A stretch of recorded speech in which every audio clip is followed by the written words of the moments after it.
आज 25 तारीख आहे आणि आज संध्याकाळचे श्रीनगरमध्ये 6:45 झालेले आहेत। काश्मीर खूप भरलेलं आहे। काश्मीरमध्ये अजूनही लोक येत आहेत।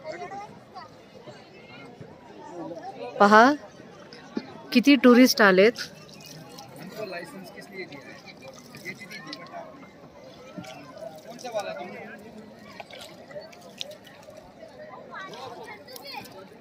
खूप लोक आहेत। पाहिजे तर मी एक्सेल झूम करून पाठवते किती लोक आहेत। हे बघा किती लोक आहेत श्रीनगरला।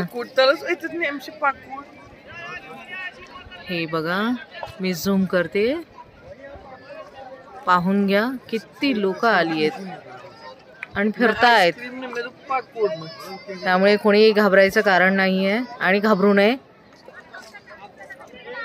कृपया आपण खूप संख्येने इथे यावे आणि फिरावे, आपला एन्जॉय करावा।